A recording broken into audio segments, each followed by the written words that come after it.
किसी महिला को अगर फर्स्ट को पीरियड आया, उसके बाद 22 को 23 को भी आ गया, वो नॉर्मल है। या वो अगले महीने की 10 तारीख तक भी लेट हो गया तो भी नॉर्मल है। कितनी ब्लीडिंग पहले होती थी और कितनी आज हो रही है। अगर किसी को लगता है पहले वो दिन में 2 पैड्स यूज़ कर रहा था, लेकिन अब उसको इतनी गांठें आ रही हैं, इतना ब्लड फ्लो है कि उसको 10 पैड्स यूज़ करने पड़ रहे हैं, तो ये एबनॉर्मल है। अगर आपका पीरियड 5 दिन की जगह 10 दिन चल रहा है, आपको डेफिनेटली डॉक्टर के पास जाना है। कोई भी महिला 5 दिन पीरियड लेट आया और उसके बाद 15 दिन चल रहा है, प्रेगा न्यूज़ के साथ प्रेगनेंसी टेस्ट करिए। कई बार अनप्लान्ड प्रेगनेंसी होती है, आपको पता नहीं होता, और आपकी जो ये लंबी ब्लीडिंग है, ये एक मिसकैरेज का साइन होता है। अगर ये पीरियड इरेगुलर है तो कहीं ना कहीं हार्मोनल इम्बैलेंस अंडरलाइंग है। पीसीओडी के पेशेंट्स जो होते हैं उनमें 2-2 महीने पीरियड नहीं आता, और फिर जब आता है फिर वो 15-20 दिन लगातार चलता ही रहता है। क्या आपके भी पीरियड्स एक बार शुरू होते हैं तो रुकते ही नहीं? 10 दिन, 12 दिन, 15 दिन, ऐसा क्यों होता है? आइए जानते हैं इसका कारण और इलाज सीनियर गायनेकोलॉजिस्ट डॉक्टर सीमा शर्मा के साथ। Welcome ma'am. सो पीरियड से रिलेटेड हमने बहुत सारे वीडियोज़ आपके साथ बनाए हैं और डिस्क्रिप्शन में उनका लिंक दिया हुआ है, आप देख सकते हैं। लेकिन बहुत सारी लड़कियों को, महिलाओं को ये समस्या है कि पीरियड्स शुरू होते तो 7-7 दिन, 10-10 दिन, 12-12 दिन, 15-15 दिन चलते रहते हैं। ऐसा क्यों होता है? राजेंद्र, देखो, पीरियड्स हमने बहुत वीडियोस विमेन हेल्थ पे बनाए हैं, है ना। और मेंस्ट्रुअल साइकिल पे भी हमने बहुत डिस्कशन करी है। एक बार फिर वहीं से शुरू करते हैं कि जो रेगुलर मेंस्ट्रुअल साइकिल है वो कितना होना चाहिए। वो 28 दिन का होना चाहिए। 28 दिन, 30 दिन, प्लस माइनस 7 डेज। कि किसी महिला को अगर फर्स्ट को पीरियड आया, उसके बाद 22 को 23 को भी आ गया, वो नॉर्मल है। या वो अगले महीने की 10 तारीख तक भी लेट हो गया तो भी नॉर्मल है। बहुत महिलाओं को ये एक सुपरस्टिशन कह लो, एक मिथ कह लो, उनके माइंड में रहता है, ओहो मेरे पीरियड 5 दिन लेट आ रहे हैं, 2 दिन जल्दी आ रहे हैं, मेरे पीरियड इरेगुलर हैं। तो मैं हमेशा उनको ये बोलती हूँ, नहीं, आप इसको अपने माइंड से निकाल दीजिए। आपके बॉडी में कोई कैलेंडर नहीं है, कोई घड़ी नहीं है जहाँ पे मार्क हो रहा है कि भाई इसी डेट को आएगा, ठीक है। तो एनी पीरियड जो हफ्ता लेट है या हफ्ता जल्दी है, उसको नॉर्मल मानिए।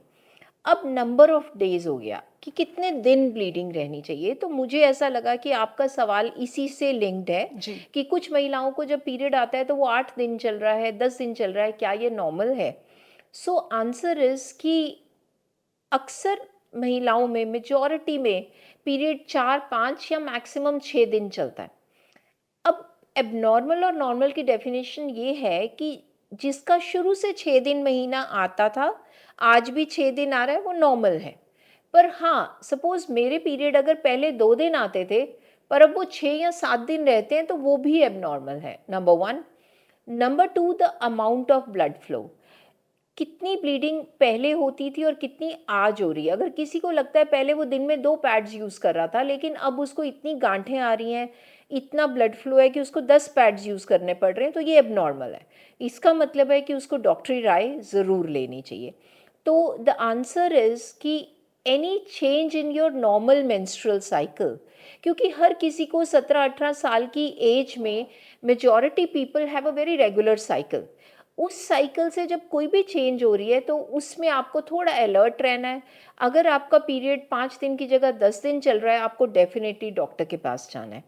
अब हम डिस्कस करेंगे कि कारण क्या है। अगर मेंस्ट्रुअल साइकिल चेंज हो गया और ब्लीडिंग 10 दिन चल रही है, 15 दिन चल रही है, तो क्या क्या चीज़ें हैं जो हमें जिनका ध्यान रखना है या हुँ, हो सकती हैं। हुँ।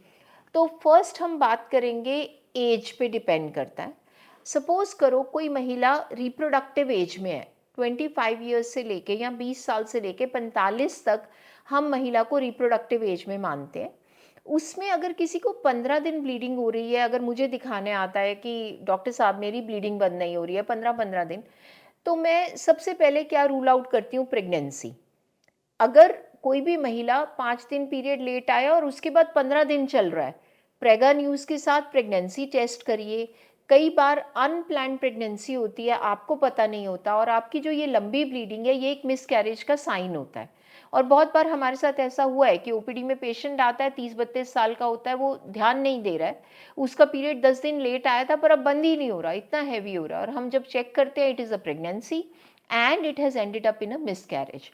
So one of the common reasons could be a pregnancy failure, abortion.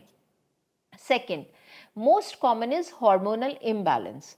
जैसा हमने डिस्कस किया कि साइकिल तो 28 दिन का होना चाहिए, पर अब साइकिल हो गया 50 दिन बाद आ रहा है. अगर ये पीरियड इरेगुलर है तो कहीं ना कहीं हार्मोनल इम्बैलेंस अंडरलाइंग है. और वो hormonal imbalance young age group में, जैसा हमने बहुत वीडियोस बनाई हैं, most common cause is PCOD. PCOD के पेशेंट्स जो होते हैं उनमें 2-2 महीने पीरियड नहीं आता, और फिर जब आता है फिर वो 15-20 दिन लगातार चलता ही रहता है.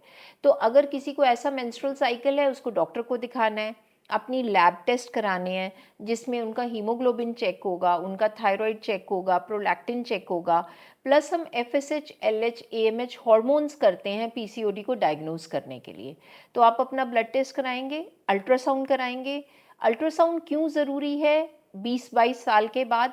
क्योंकि उससे पीसीओडी पता लगता है, ओवरी में कोई सिस्ट तो नहीं है ये डायग्नोज होता है, और कोई फाइब्रॉइड तो नहीं है, बच्चेदानी में कोई रसौली तो नहीं है वो पता चलता है, और पॉलिप पता चलता है. सो हमने पॉलिप पे भी डिस्कशन करी है, बिल्कुल एक वीडियो बनाई है आपके यस. साथ. फिर डायग्नोज होता है बल्कि यूट्रस, जो हमने एडिनोमायोसिस की वीडियो बनाई है. तो ये सारी कंडीशंस जो हैं ये पीरियड को हैवी कर सकती हैं. अगेन हम दोबारा रिवाइज करते हैं.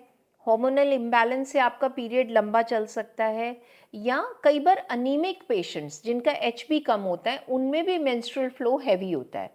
थायराइड डिसफंक्शन के साथ पीरियड डिस्टर्ब हो रहा है, पीसीओडी के साथ पीरियड डिस्टर्ब हो रहा है, ओवरी में कई बार फंक्शनल सिस्ट बन जाती हैं उससे भी डिस्टर्ब हो रहा है, यूट्रस में फाइब्रॉइड पीरियड को हैवी करता है, एडिनोमायोसिस हैवी करता है, पॉलिप पीरियड को डिस्टर्ब करता है, और एंडोमेट्रियोसिस भी पीरियड को हैवी और पेनफुल कर सकता है. तो अगर किसी भी यंग लेडी को या महिला को किसी भी एज ग्रुप में, चाहे वो 30 की है, 40 की है, 50 की है, पीरियड अगर 10, 12, 15 दिन लगातार चल रहा है, हीमोग्लोबिन फॉल हो जाएगा, क्योंकि जब भी आप ज़्यादा ब्लड लॉस करते हैं आपका एचबी 12 से 10 या 8 पे रह जाता है, तो आपको डॉक्टरी राय ज़रूर लेनी चाहिए. अनफॉर्चुनेटली हमारे देश में महिलाएं सबकी हेल्थ के बारे में बहुत जागरूक हैं, बहुत वरी भी करती हैं, बहुत अपना नहीं अलर्ट पता भी होता. हैं, पर अपनी हेल्थ को बहुत इग्नोर कर देते हैं. और उसी चक्कर में उनका एचबी फॉल करते करते इतना कम हो जाता है और वीकनेस होती जाती है, और जो फाइब्रॉइड या समस्या है वो बढ़ती जाती है. तो इसीलिए हम आपके आज ये वीडियो के ज़रिए सबको यही मैसेज देना चाहते हैं कि अपनी मेंस्ट्रुअल डायरी रखिए. What is menstrual diary? उसमें आप नंबर ऑफ डेज मार्क करिए, किस तारीख को आपको पीरियड आ रहा है ये मार्क करिए. आजकल तो आपके फ़ोन्स में ऐप है, उसमें ही नोट करते रहिए. और अगर आपको लग रहा है कि there is a change in the number of days, 5 की जगह 15 दिन आपको ब्लीडिंग चल रही है, 10 दिन के बाद ही आपको दोबारा पीरियड आ रहा है, मतलब आपके साइकिल्स इरेगुलर हो रहे हैं, तो आप डेफिनेटली जाके किसी भी स्त्री रोग विशेषज्ञ का ओपिनियन लीजिए, इग्नोर मत करिए. राइट, ये तो आपने बताया कि कारण, और उसके बाद आपको डॉक्टर के पास जाना है. और जब आप इग्नोर करते हैं इस चीज़ को, आप हैवी पीरियड्स के साथ, लंबे पीरियड्स के साथ आप चलते रहते हैं, तो इसका सेहत पर भी असर पड़ता है. डेफिनेटली सबसे पहले एचपी फॉल करना, अनीमिया, और अनीमिया की वजह से आप देखोगे बहुत महिलाएं कहती हैं हमने उठा नहीं जा रहा, हमसे चला नहीं जा रहा, हमें भूख कम लग रही है, आपकी क्वालिटी ऑफ लाइफ ख़राब हो रही है, आपकी वर्क एफिशिएंसी ख़राब हो रही है. इतनी महिलाएं हैं जो वर्किंग हैं, उनको पीरियड्स के दौरान बिकॉज ऑफ हैवी पीरियड अपने ऑफिस से, काम से छुट्टी लेनी पड़ती है, तो आपके ऑफिस के वर्किंग आवर्स वेस्ट हो रहे हैं, वो हो गया. सेकेंडली अगर आपको थायराइड डिसऑर्डर के करके ब्लीडिंग हैवी हो रही है, तो थायराइड भी आपको कई हेल्थ इश्यूज दे देता है. वेट गेन हो रहा है, स्किन ड्राई हो रही है, हेयर फॉल हो रहा है ना. एंड थर्ड, आप चिड़चिड़ापन आ जाएगा आप में, जब आप अनीमिक हैं आपका काम करने का मन नहीं करेगा. फाइब्रॉइड है तो उसका साइज बढ़ता जा रहा है अगर आप उसको निग्लेक्ट कर रहे हैं, पॉलिप है वो ग्रो करता जा रहा है. एंड ये इजीली ट्रीटेबल कंडीशंस हैं. हमने वीडियो बनाई थी फाइब्रॉइड पे. आप मेडिसिन लीजिए, आप अपनी हेल्थ को क्यों निग्लेक्ट कर रहे हैं और स्पॉइल कर रहे हैं. कई बार पीरियड्स जब मेनोपॉज से पहले भी लंबे टाइम तक चलते हैं. सो सेम वे, तब अगेन क्योंकि हॉर्मोन्स थोड़े आउट ऑफ बैलेंस होते हैं, मीनोपॉज पे ओवरीज अपना फंक्शन इरेगुलर कर देती हैं, इसलिए मेंस्ट्रुअल साइकिल डिस्टर्ब हो जाता है, and it can be corrected with medicine. तो मिनार्की जब ऑनसेट ऑफ पीरियड हुआ 12-13 साल पे, 2-3 साल पीरियड इरेगुलर होना नेचुरल है. मीनोपॉज के पास भी 2-3 साल पीरियड इरेगुलर होना नेचुरल है. पर इस चीज़ को ये कहने से पहले कि ये नॉर्मल है, सारी चीज़ें रूल आउट करनी ज़रूरी हैं। ये नहीं कि मैं सोचती रहूँ कि मेरा मेनोपॉज़ हो रहा है, पीरियड इसलिए डिस्टर्ब है, पर अंदर तो फाइब्रॉइड है। तो ये डायग्नोसिस खुद से नहीं लगाना है, ये डॉक्टर के पास जाइए, उनको कहने दीजिए कि हाँ, आपके अंदर कोई प्रॉब्लम नहीं है, ये मेनोपॉज़ के करके एक नेचुरल चेंज है। खुद से मत अज़्यूम करके बैठ जाइए। क्योंकि कई बार जब मेनोपॉज़ के दौरान पीरियड्स लंबा चलते हैं, लंबे दिन तक चलते हैं, हेवी ब्लीडिंग होती है, तो महिलाओं को डर होता है कि कहीं उनकी हिस्टेरेक्टमी यानी बच्चेदानी रिमूव ना कर दी जाए। अक्सर कुछ एरियाज़ में ऐसा है कि डॉक्टर्स बच्चेदानी रिमूव कर देते, तो उस चीज़ का डर होता है महिलाओं में। और वही ना करने के लिए हमने वीडियो बनाई थी कि क्यों यूट्रस नहीं निकालना चाहिए। तो बिल्कुल। इस करके बहुत सारी मेडिकल ऑप्शंस अवेलेबल है, हमें डॉक्टर के पास जाने से डरना नहीं चाहिए। हाँ, और ये ज़रूरी नहीं कि इसका इलाज सिर्फ ऑपरेशन हिस्टेरेक्टमी से हो। ही है, दवाइयों से भी उस चीज़ को ठीक किया जा बिल्कुल, सकता है। बिल्कुल। जाते-जाते मैसेज वो महिलाएं या लड़कियां जिनको पीरियड्स जिनके बहुत लंबे दिन चलते तो हैं, उनको सिंपली जाके एक बार गायनेक के डॉक्टर के पास जाना है, अपना चेकअप कराना है। आप ये मत डरिए, जैसे मैंने पहले भी एक आधी बार डिस्कस किया है कि हमारे समाज में प्रॉब्लम हमें बीमारी से नहीं डर लगता, इस चीज़ से डर लगता है कि पता ना चल जाए। तो हम हाँ, सब इसी चीज़ से डरते रहते हैं कि पता नहीं क्या ही पता चल पता नहीं जाएगा, क्या निकल जाएगा क्या निकल टेस्ट जाएगा। करा इस के। चक्कर में हम डॉक्टर के पास नहीं जाते, जबकि 99% आपकी प्रॉब्लम छोटी-सी होती है और उसको निग्लेक्ट करके आप उससे बहुत ज़्यादा सफ़र कर रहे होते हैं। बड़ा कर देते हैं और उस प्रॉब्लम को। आजकल तो 90% हमारी जो गायनी की प्रॉब्लम्स हैं वो मेडिकल मैनेजमेंट से सॉल्व हो जाती हैं, आपको ऑपरेशन नहीं कराना पड़ता। और ऑपरेशन के डर से ही हमारी महिलाएं डॉक्टर तक नहीं पहुंचती कि मैं जाऊंगी मेरा ऑपरेशन हो जाएगा, इस चक्कर में डॉक्टर के पास जाना अवॉइड करते रहते हैं। सो वो नहीं डिज़ायर्ड है। अपनी हेल्थ को इम्पोर्टेंस देनी चाहिए, क्योंकि अगेन वुमेन्स डे आ रहा है। So I want to give this message कि जो वुमन है, जो महिला है, वो हमारी सोसाइटी की पिवट है। और अगर वो अपनी हेल्थ का ध्यान रखेगी तो वो फैमिली की हेल्थ का भी ध्यान रख सकती है। तो इग्नोर नहीं करना चाहिए।